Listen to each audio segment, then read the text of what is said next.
Bismillah, alhamdulillah, wassalatu wassalamu ala rasulillah wa ala alihi wa sahbihi wa man wala. Assalamu alaikum wa rahmatullahi wa barakatuh. My brothers and sisters in Islam, Rasulullah sallallahu alayhi wa sallam said in authentic hadith that we are all leaders. He called us shepherds because truly shepherds are true leaders. They are responsible over their sheep. Whenever the sheep go grazing, wherever the sheep are not people that can, or creatures that can defend themselves very well. They also don't tend to know what is good for them and what is not good for them. They tend to wander off. They tend to be astray. They tend to stay together, but then when the shepherd is not awake, then the sheep tend to go astray. And the lone sheep is eaten by the wolf, as you all know very well. So Rasulullah sallallahu alaihi wasallam called us all shepherds, responsible over our sheep, responsible over the people that are under our care, those people who are also like the sheep that will be eaten when they become astray, the one who also wanders off not knowing what is good for them and what is bad for them. So Rasulullah ﷺ, through this authentic hadith, made us all responsible leaders, responsible over our families, responsible leaders as fathers, responsible leaders as husbands. But if I were to ask you this important question, my friends, if I were to ask this important question, I'm sure you would agree that you all have some picture in your mind of what you want your children to become, right? You have some picture in your mind of what you want your children to become, even if it's not very clear, but you have some idea, or at least you know what you don't want them to become. If you don't know what you want them to become, at least you know what you want them to not become, right? But the question is this: do you have a picture in your mind about what sort of father you should be, or about what sort of mother, what sort of father you should be, or what sort of husband you should be? Do you have a picture in your mind of what an exemplary father is and what an exemplary husband is? Because truly this is the whole question and the whole topic of my talk today. How can we be exemplary husbands and how can we be exemplary fathers, true shepherds over our sheep? True shepherds and true leaders for our families. My brothers and my sisters in Islam, truly our brothers and our wives and our children have rights upon us. And I want to quickly go through with you what are the rights of our children upon us and what are the rights of our wives upon us, so that we are on the same page. We know what is the most basic requirement upon us all. So as fathers, our children have certain rights upon us. What are the rights of our children upon us? Number one is that we choose good mothers for them, right? So that we have chosen good wives. Because this is the first right their right upon us. If we have actually had a child with a poor, a woman who has very low iman, very low practice of Islam, then we have already fallen short in the very first right that our children have upon us. So the first right of our children upon us is that we choose righteous wives, righteous mothers for them. The second right that they have upon us is that we financially take care of all their needs up until they become independent. And their independence does not happen at their puberty. Their independence happens when they have an alternative source of income. So their right upon us is that we provide for them financially all the way up until they become independent. Thirdly, their right upon us is that we teach them Islam. Islam. We must teach them Islam. What is the proof that it is an obligation upon the father to teach Islam to the kids? Because of numerous evidences. Evidence number one was that a boy came to Rasulullah, came to Umar radiallahu anhu in his time and said, a man brought his son and said, O Amir al-Mu'mineen, verily my son does not listen to me. So Umar radiallahu anhu turned to the son and the son said, O Amir al-Mu'mineen, rather my father has not given my rights to me. And from one of the things that he mentioned was that my father never taught me anything about the deen. Anything about the deen. How many fathers do we have here, but Allah has not taught their children a single thing about Islam? How many of us? Perhaps, wallahi, majority of the fathers are guilty of this. They may have taught this or they may have taught that. But Allah, even the smallest surahs, you don't bother to teach your children sometimes. Because we leave it to our wives to teach them.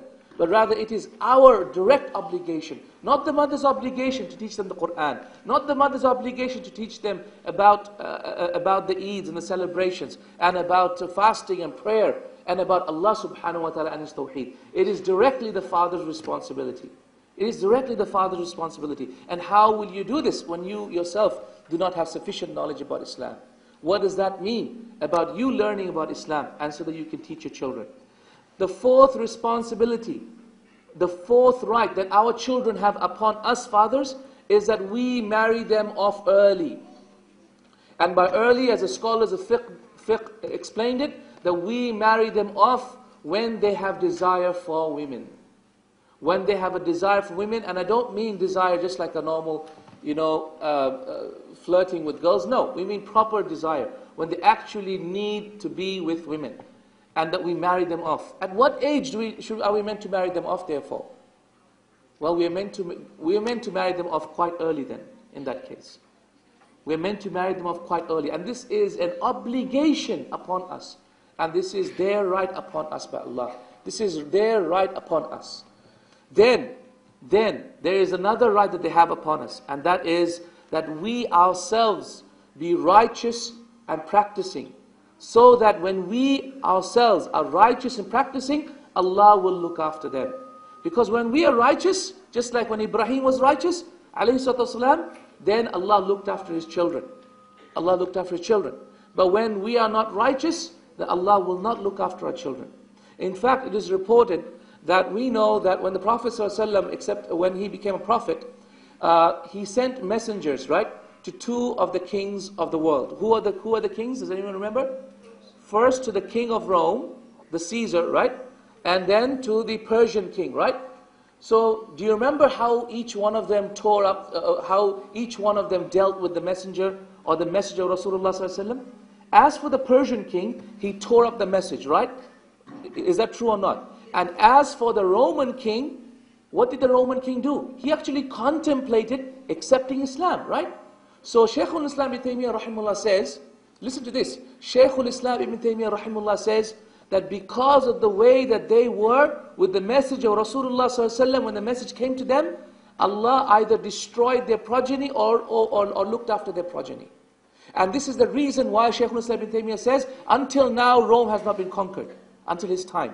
Why? Because Caesar, with the message of Rasulullah ﷺ, was kind and honorable, and he wanted to contemplate actually accepting Islam. As in the authentic hadith, the fourth hadith in Bukhari, go and read it. He actually contemplated accepting Islam, but then his people said no, and so he said, no, okay, I won't leave, I won't accept Islam.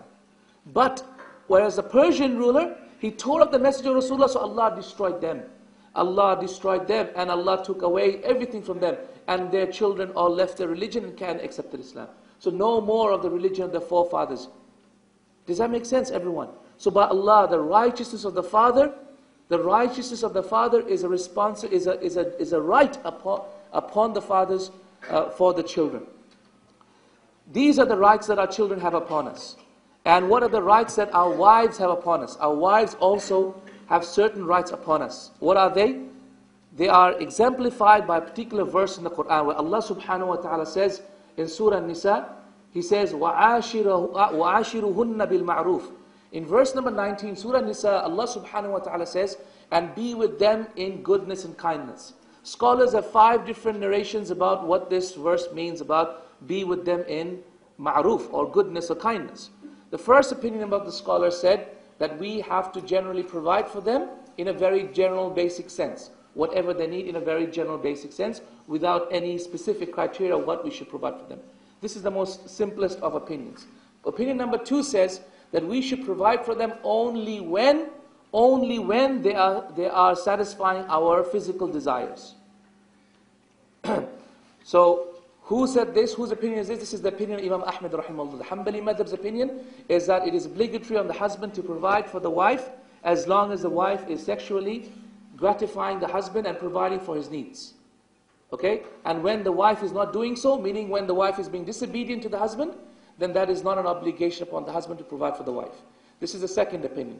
The third opinion of the scholars about this hadith about Ashiruhunna bil Ma'ruf states that we should be with them as the kuffar are with their wives, as the disbelievers are with their wives. So the way the disbelievers are the very basic level, then this is the way that we are with our wives as well. The fourth opinion states amongst the scholars is that we have to, the fourth opinion about being with them in goodness states that we are with our wives at least 1 night in 4 nights. 1 night in 4 nights. Why? Basically because of the fact that we are able to take more than one wife, up to 4. The fifth opinion, which is the strongest opinion, and inshallah is the right opinion, bi'idhnillah, and Allah subhanahu wa ta'ala knows best, is that Allah subhanahu wa ta'ala, if He did not put any qaid, any definition, any limitation to something, then we go back to the customs of the people to define that limit. Right? Right? Does that make sense? So therefore, al-'ada muhakkama, as we say in Arabic. The 'ada or the customs of the people will decide the limits in something where the Sharia has not defined limits. So therefore, the way we are meant to be with our wives is defined by how our customs say. So ask yourself this question: is it customary in Australia for wives to have a car? Yes or no? If the brothers are saying yes, that means it's an obligation upon you to buy your wife a car. So think very carefully about when you say yes. Okay? Is it customary in Australia for wives to have a mobile phone? If it is, sisters, is it customary? Of course it is. How is the wife going to call the husband and the husband call the wife? How do you know the food's cooked or not? Come on. So in that case, therefore, it is obligatory on the husband to pay for the wife's phone bill as well. Yeah, because وَعَاشِرُهُنَّ بِالْمَعْرُوفِ, it's a command of Allah. Be with them as ma'roof is, customary. Does that make sense, everyone? Okay. Is it customary in Australia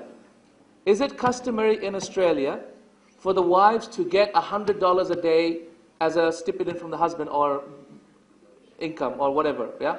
Spending money. No, come on. I've been here, I live in Australia, I know that is not customary. So this is not required, okay? This is not a right of the wife upon us. Is it customary? Is it customary for the wives? Is it customary for the wives to generally cook for the husband? Yes. Yeah, you can see that chicken tonight. Who's cooking? It's the wife cooking. Right? All the ads, it's usually the wife cooking. So khalas. Therefore, it is the husband's right to expect that from the wife. Okay? Is it customary in Australia for the wives to do the washing as well? Yes. No. You got the car, you have to give something back. Okay. Okay, so again, we go back to the verse. So this is the comprehensive meaning of the verse.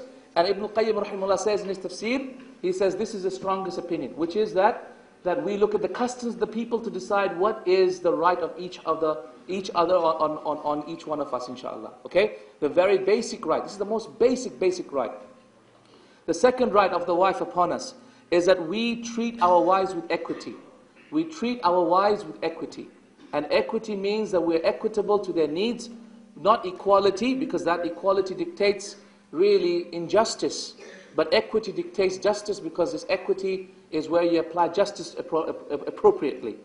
Then her right upon us is that we respect her feelings. We show her kindness and we show her consideration. Her right upon us is that we don't show our wife any aversion to herself or to herself. Her right upon us is that we don't keep our wives with the intention of harming them, but we keep our wives, meaning that we are married to our wives with the intention of benefiting them and loving them. Her right upon us is that we allow her to demand freedom from the marriage, if she cannot bear us anymore, or if she doesn't want to stay within our marriage anymore. And her right upon us is that we sexually gratify her. These are the most basic rights, the most basic rights without which, by Allah, we have not given our wives the most basic rights that Islamic fiqh dictates, Islamic Sharia gives to each one to the husband and the wife. Right? But really, what I'm talking about today is more than that. I'm not talking about just basically giving your wives or your children the most basic thing that is due for them. I am talking about how you can be proper leaders proper shepherds over your families. What does it mean to be a leader? Do you know what it means to be a leader? Number one, the first thing that it means to be a leader is to actually take the mantle of responsibility and accept it. How many fathers do we have today, and how many husbands do we have today who don't accept the mantle of responsibility of fatherhood?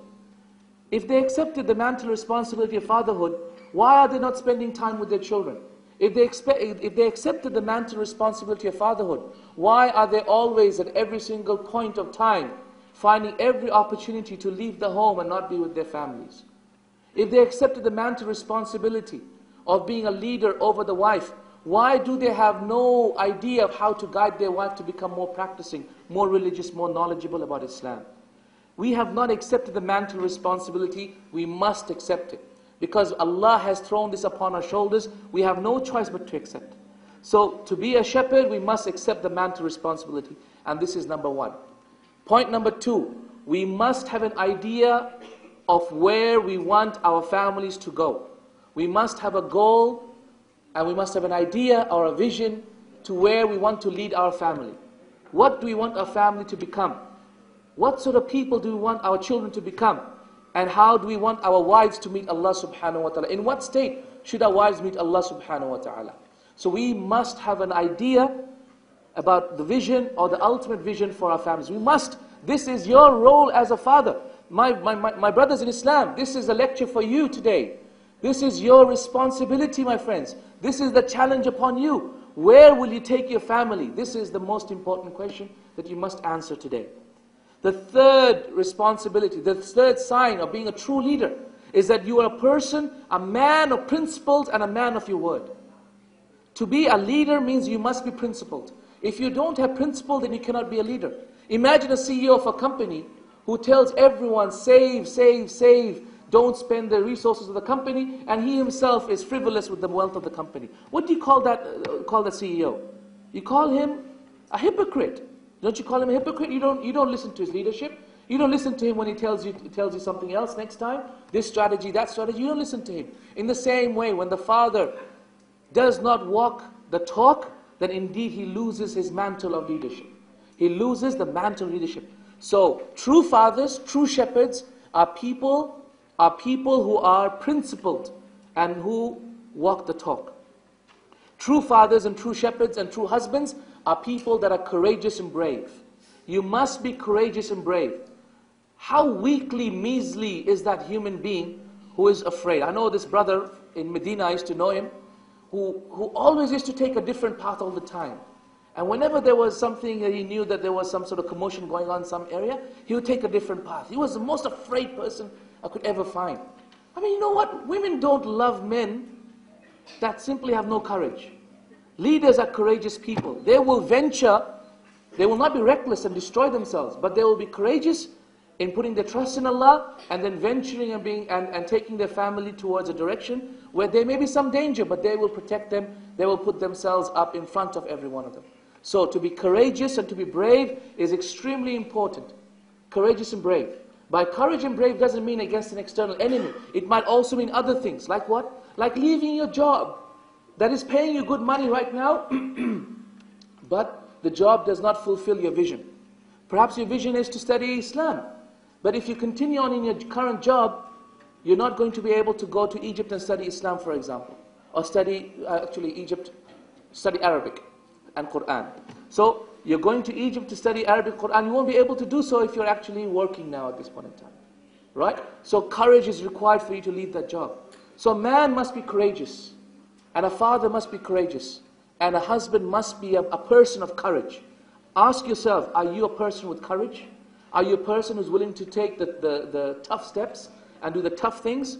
If not, then you have something lacking inside you. A man or a true leader and a true father and a true husband must be merciful and kind. Mercy and kindness is very important. By Allah, how many people do we find they are not merciful and kind? Once the Prophet ﷺ had Hassan and Hussein coming to them and he kissed them. He kissed them and he hugged them.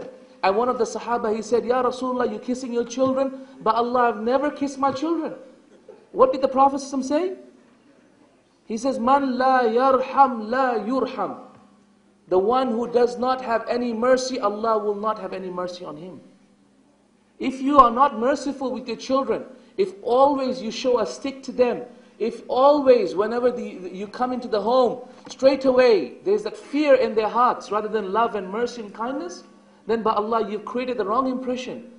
You have to be a person of mercy and kindness. And that is what a true father is. That is what a true husband is. Your wife must be able to come and hug you and cry on your shoulders. If she cannot, if she is crying and hugging a pillow, if she is hugging her friend, that's funny, yeah? If she's hugging a female friend of hers and she's crying on her shoulders, then by Allah, you're not merciful and kind enough. You are too hard and harsh with her. Be gentle and soft by Allah. As the Prophet ﷺ said in authentic hadith, right? There is nothing that gentleness is removed from except that it uglies it, makes it ugly and dirty. And there's nothing that gentleness and softness and kindness enters into it except that it beautifies it. So be gentle in your words, be gentle in your action. This is what a true leader truly is. A true leader, a true father, and a true husband who is a true shepherd knows how to delegate and when. He knows that he cannot do everything together. He knows he needs the partnership of his wife and his children in order to make this family work. So he knows what to delegate and when to delegate. So he will delegate the appropriate things and he will not delegate other things. The Prophet ﷺ could have delegated all his household work to his Sahaba who were ready to do anything for their beloved Prophet at the drop of a hat, right? But he did not do so. He also tended to the sheep. He also mended his clothes. He also fixed his shoes. Why did he do so? Even though he could have delegated? Because certain things you just don't delegate. You don't delegate. You have to clean the house. You do it yourself. You don't delegate that away to your wife. Because if you were to delegate that away, then your wife would not be attracted to you. Did you see that episode on TV that said Aussie women are attracted to tradies? Apparently Aussie women are attracted to tradies. You know what? This is apparently the case with all women. Women like husbands that do some household work. They're attracted to them. They're attracted to husbands who say, you know what, I understand what you're going through, wife. Why don't you sit down and I'll do the washing and I'll do the mopping today and I'll do the food today. Wouldn't that be amazing? That would be amazing. Amazing by Allah. But that is what the Prophet indeed did. That is exactly what the Prophet did. Did you know that the Prophet, do you know how it's customary now for the woman to feed the man? Right? Or for example, the mothers, like in our culture, for example, the mothers usually take the food and put it around a piece of bread and put it in your mouth. Right? It's a way of kindness and mercy, right? But the Prophet ﷺ used to feed his wives from his own hands, not the other way around. Wow. The Prophet fed Aisha radiallahu anha from his own hands rather than the other way around. And this was well known to be the practice of Rasulullah ﷺ, that he would feed Aisha from his own hands rather than Aisha feeding Rasulullah ﷺ from the other way around. Okay, so you know what to delegate and when. You don't delegate the most important tasks. Mending that shoe, fixing that broken cupboard, right? Vacuuming the floor. These are things you should not delegate away because these are things that will make your wife attracted to you. Then you have another criteria for being a true shepherd is that you know when to share opinions, when to involve your family in a collective decision-making process.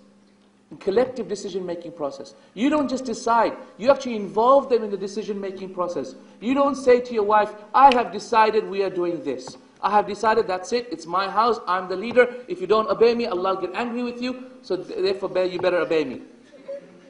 Right? Or something like that. Okay?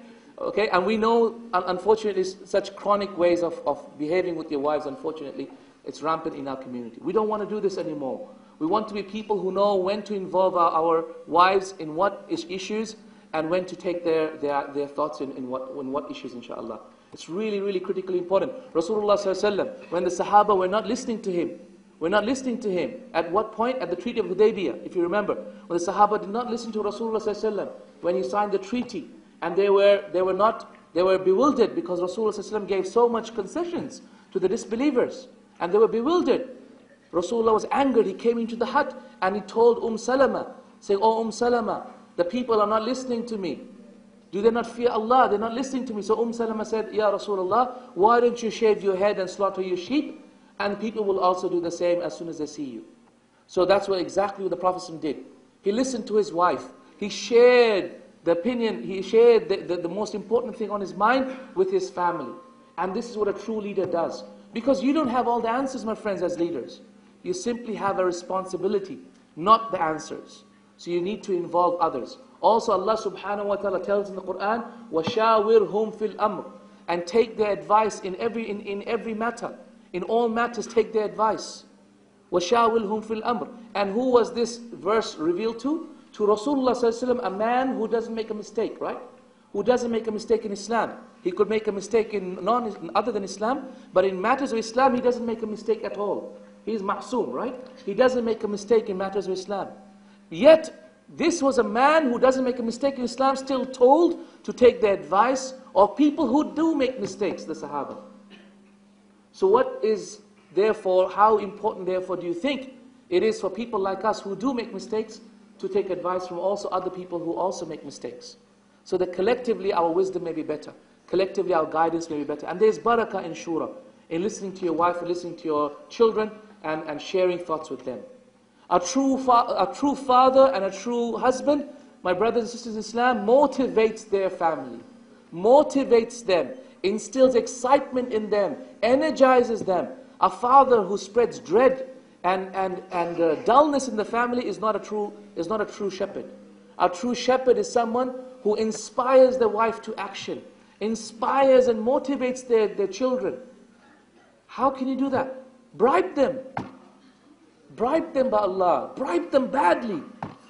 Like what? Well, like with your children. If you memorize the Quran, I'll do this for you. If you do this, I'll do that for you. With your wife, for example, if you're able to, for example, do da'wah to your family and successfully and X, Y, Z, etc., we will go out for for dinner somewhere in a very nice place, okay? Or we'll go Malaysia or something like that, right? Okay, bribe them. There's nothing wrong with that, inshallah. But motivate them, instill excitement in them. A true father does that. A true father does that. A true father doesn't take on all the work on himself. Rather, he instills the excitement and energy so that the children and the wife also work with him towards the same goal and the same cause. And lastly, my friends, a true father communicates very well. The essence of leadership is communication. The essence of leadership, Maxwell says in his books regarding leadership, 99% of leadership is communication. If you cannot communicate with your wife, if you cannot communicate with your children, then by Allah, you cannot be a true leader. You cannot be a true leader. Because how else do you motivate? Through words. How else do you inspire your vision? Through words. How else do you tell someone and instruct someone and delegate to someone? Through words and communication. So therefore, be a master of communication. This is why, remember what Shaykh Allah was saying? Half the things he was saying, actually all the things he was saying was about communication. About husband listening to the wives. About wives understanding how the husbands understand words. Right, everyone? It's all about communication. So, leaders and true shepherds are masters at communicating. This is why the Prophet would completely keep quiet when Aisha was talking. Just listening. That's communicating, isn't it? And that's why the Prophet would communicate in the softest and gentlest of ways. Because he was a master at communication. So master communication and you'll master the art of leadership by Allah. You'll master the art of leadership. My brothers and sisters in Islam, I want to give you some examples of exemplary fathers and husbands by Allah. Exemplary fathers and exemplary husbands. And think about how you can imitate them by Allah. The Prophet ﷺ, look at his resolve. Look at his resolve. When the Quraysh came and said, Ya Muhammad ﷺ, we will let you be king over Quraysh and we will worship your God for 1 year and you worship our God for another year. What did he say? By Allah, if you were to put the sun in my right hand and the moon in my left hand, I would not leave the religion, this religion that I've been sent with for a single moment by Allah. Look at the resolve he had. What do you think Fatima took from that?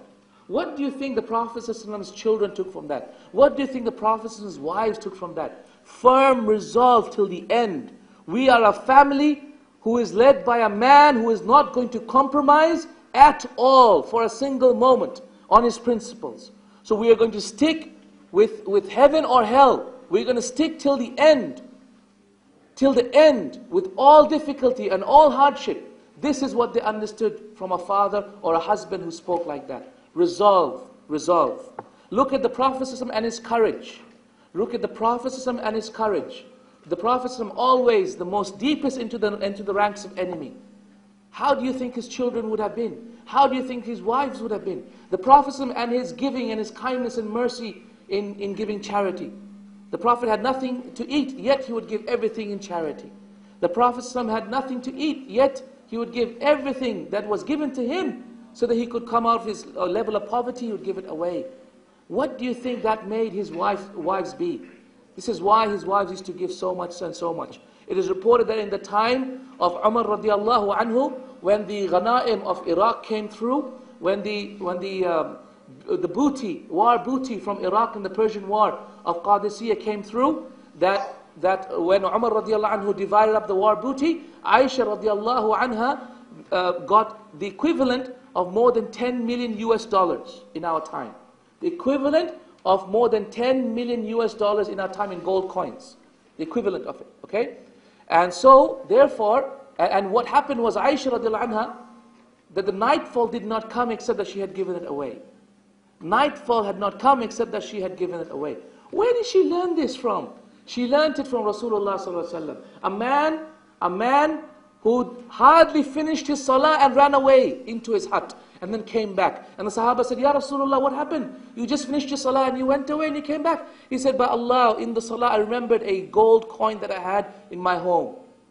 I remembered a gold coin that I had in my home, and I did not want to finish any moment of time except that I'd given it away in the cause of Allah. Ya salam. This is what they learned from their husband. This is what they learned from their father. This is a true shepherd, and this is the example that he led. And this is why Aisha radiallahu anha was like this. And this is why Fatima radiallahu anha was like that. Let me tell you of how Fatima learned charity from her father. It is reported in authentic narration that once Ali radiallahu anhu went back home to Fatima after having carried water on his head from the well of Medina and for other people, and gotten back a little, about 2 loaves of flour. And with that, Fatima radiallahu anha made 2 loaves of bread.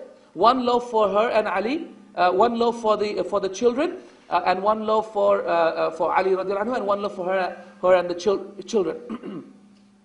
And I believe they made 3 loaves. Ala kulli hal, what happened was 1 for Ali, 1 for Fatima, and 1 for the children. It was 3 loaves of bread. But what happened was, at that point, a beggar came past, and so Fatima gave them 1 piece. And a prisoner of war came past, and they gave them 1 piece. And another poor person came past, someone from the family member, and they gave back 1 piece. They had nothing to eat, and they went to they went to sleep. These were the people of Jannah going to sleep without any food at all in this life. So what happened? So Allah revealed a verse. What verse was it?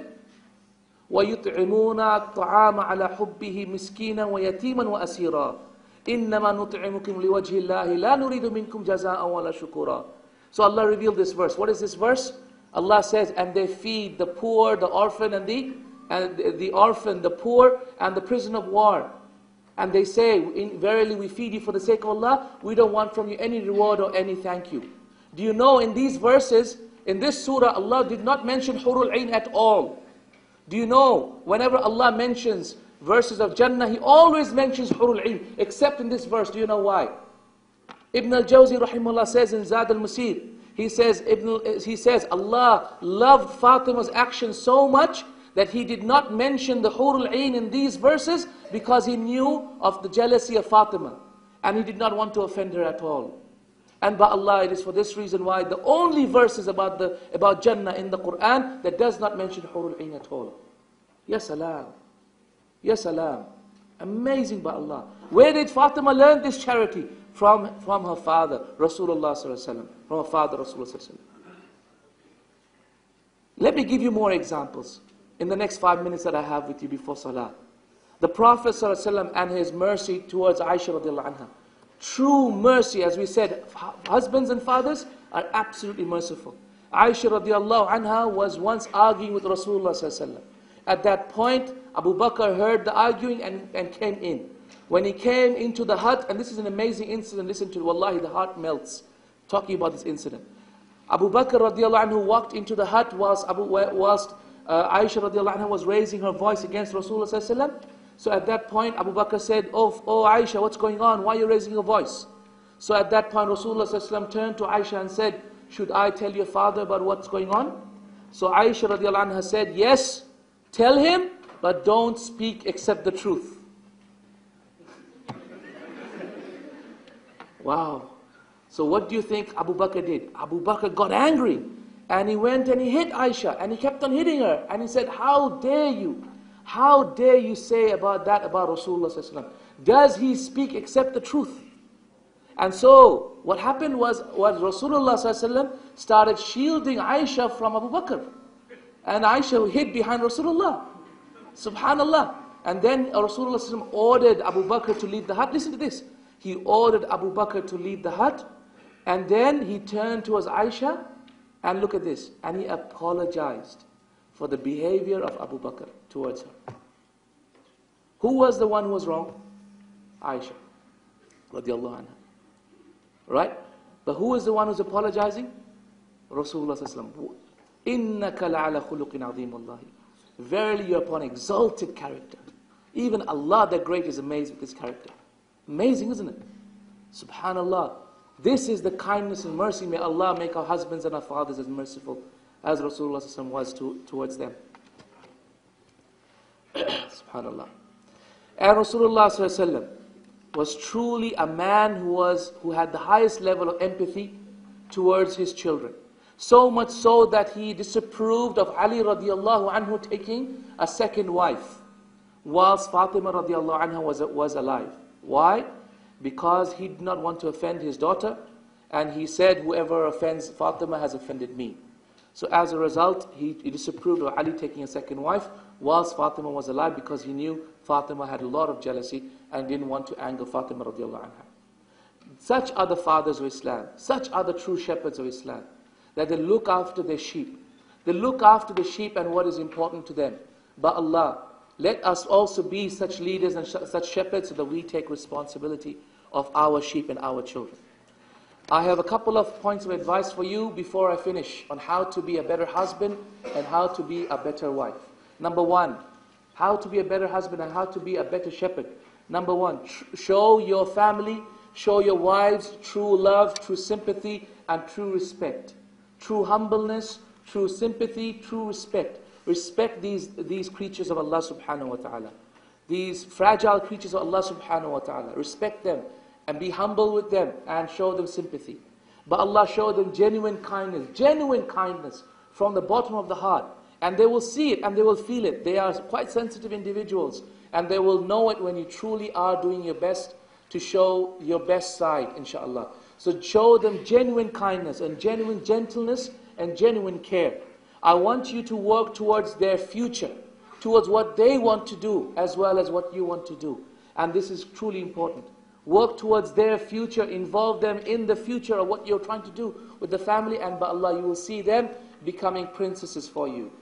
When you be a prince to them, they will become a princess for you.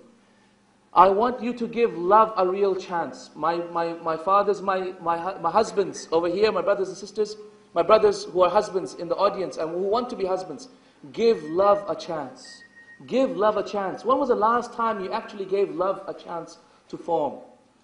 You married your wife for attraction. We know that. You didn't marry your wife because of love. You're human. We know you're men.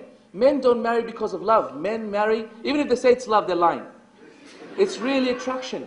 You married your wife because you're attracted to them. Let's be truthful. But now is the time to actually give love a chance. How will you give love a chance? Well, many ways. Find opportunities for love.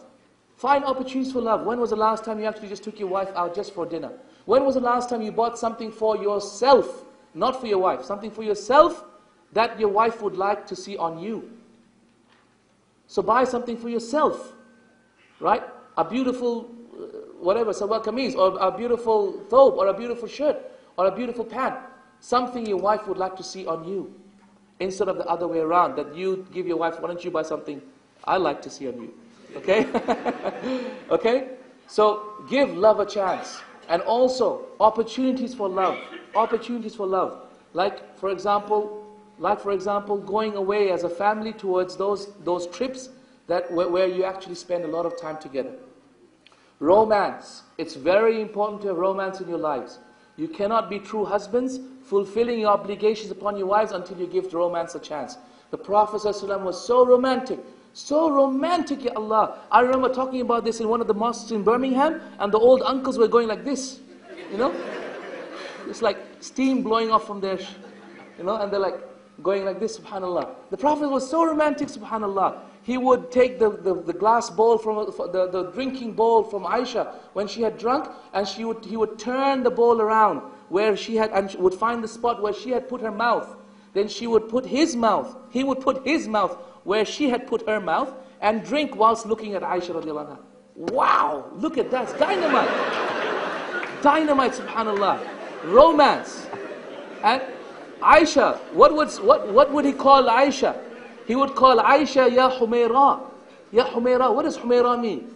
Humayra means the little red one. Why little red? Well, she was little because she was small.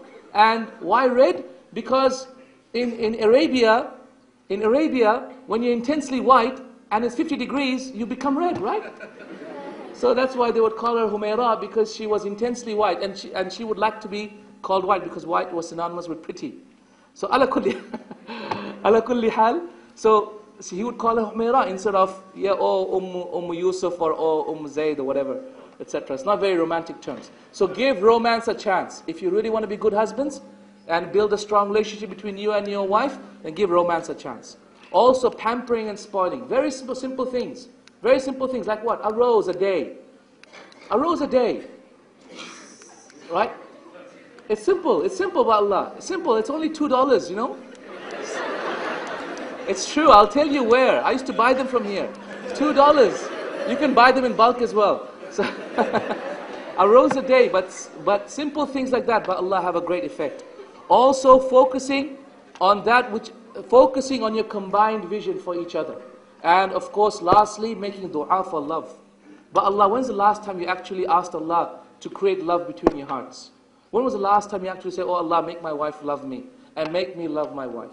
Dua for love, by Allah, one of the most beautiful things. One of the most beautiful things, by Allah. My advice for you to become a better father, number one, become more pious. More pious. Why? Because, by Allah, the more pious you are, Allah will look after the children more. Why? Because look in the hadith, look in the verses in the Quran. In Surah Kahf, we hear that one of the things that Khidr radiallahu anhu did, who was a prophet, one of the things that Khidr did was that he fixed up the wall for the orphans in the village, right, everyone? He fixed up the wall. The first thing he did was, he broke the ship. The second thing he did was, he killed a man, right? The third thing he did was, there was a wall that was wailing and about to fall, and he fixed it. Why did he fix it? When Musa kept on asking him why, he said, وَأَمَّا الْجِدَارُ فَكَانَ لِغُلَامَيْنِ يَتِيمَيْنِ فِي الْمَدِينَةِ وَكَانَ تَحْتَهُ كَنْزٌ لَهُمَا. As for the jidar, it used to belong to two orphans in the village, and underneath was their treasure. وَكَانَ أَبُوهُمَا صَالِحًا. And their father was a righteous man. فَأَرَادَ رَبُّكَ. Because of that, Allah wanted. فَأَرَادَ رَبُّكَ يَبْلُغَ شُدَّهُمَا وَيَسْتَخْرِجَ كَنْزَهُمَا رَحْمَةً مِنْ رَبِّكَ. And because the father was a righteous man, Allah wanted to save their children, save their treasure, and wait for them to become adults, and then take the treasure out as a mercy from Allah. This is why I fixed the wall for them, because the wall would then cover up the treasure otherwise. So here Ibn Abbas said, Allah wanted goodness for the orphans, لِصَلَاحِ أَبِيهِمَا, because of the righteousness of their father. But Allah, the father was dead, no one to look after the children. But Allah looked after the children, the orphans. Why? Because the father was a righteous man. This is why Sa'id ibn Musayyib would turn to his son and he would say, Ya bunayya la azidanna min salati min ajlik. Oh my son, I will increase in my prayers for your sake. So become a righteous father. Become a righteous man, and you will become a true shepherd for your children. You'll become a true shepherd for your children. Become more principled individuals. Because when you are a true principled individual, Allah will create great scholars and great leaders amongst yourself. Take the example of one of the great one of the pious individuals with the name of Mubarak.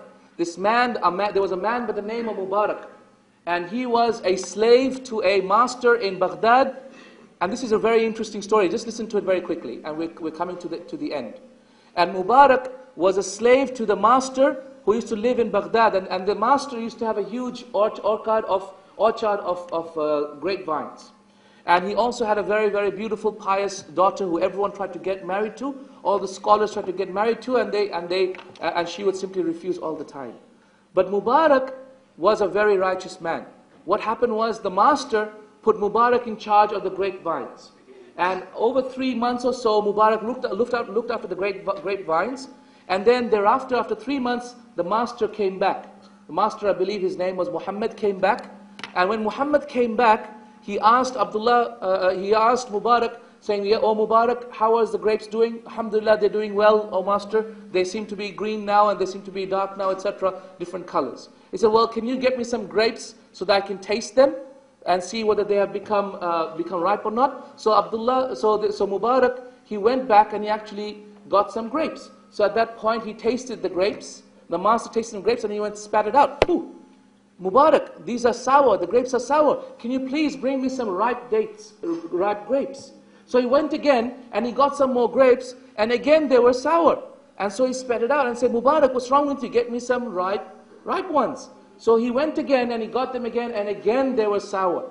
So the master said, "Ya Mubarak, what is wrong with you? Don't you know the difference between a ripe grape and a non-ripe one, and a raw one?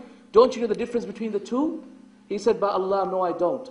By Allah, for 3 months, 3 months grapes will be dropping from your grapevine. By Allah, I have not tasted one of them, because I fear Allah. I would not ever take something which I don't have a permission to take." Ya salam. This man was Mubarak. So the master became so happy with him, married him to his daughter, and they had a son by the name of Abdullah ibn Mubarak. Well known. When the fathers are righteous, by Allah, Allah will give them amazing children. Allah will give them amazing children. When you're principled, Allah will give you amazing children who are also principled. And by Allah, this is the example of Abdullah ibn Mubarak, which is well known. The scholars talk about it all the time. Involve the son in your affairs. Tell your children, involve the son in your affairs. By Allah, one of the beautiful things I used to like about my father is that he used to involve me in his decision-making process. He used to tell me when he didn't have money enough to buy me a particular toy or do a particular thing, he would tell me, "My son, I don't have enough money now for this." I used to love that, because he would involve me in the decision-making process. When you involve your child in the decision-making process, they feel empowered. Just like Ibrahim ﷺ did with Ismail ﷺ.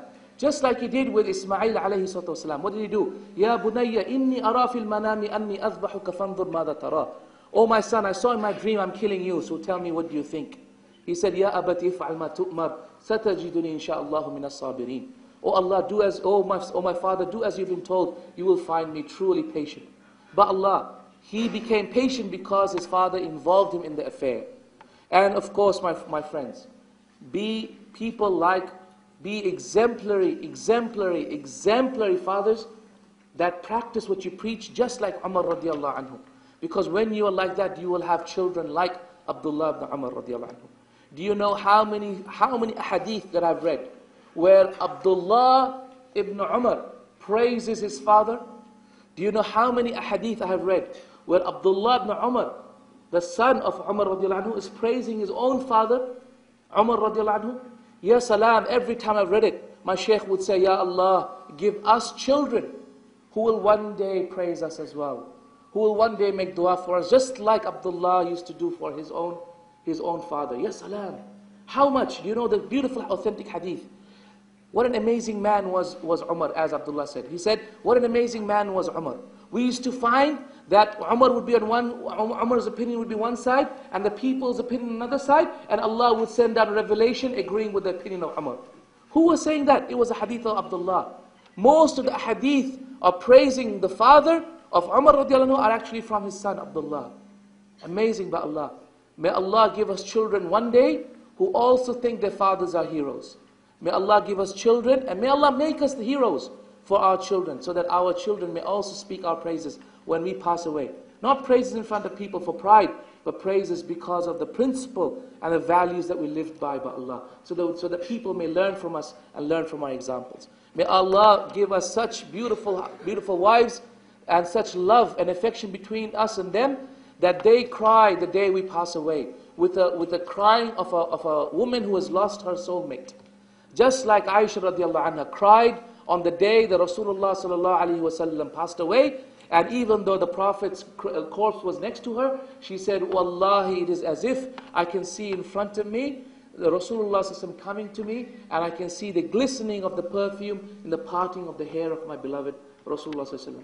Amazing, amazing by Allah. This woman, tremendously in love with Rasulullah sallallahu alaihi wasallam, waiting for the day when she'll be joining him in Jannah, inshallah. And these, my brothers and sisters in Islam, are the examples of true shepherds, true fathers and true husbands by Allah that are true leaders over their families. May Allah give us the blessings and the tawfiq to be like them, inshallah. Jazakumullah khair.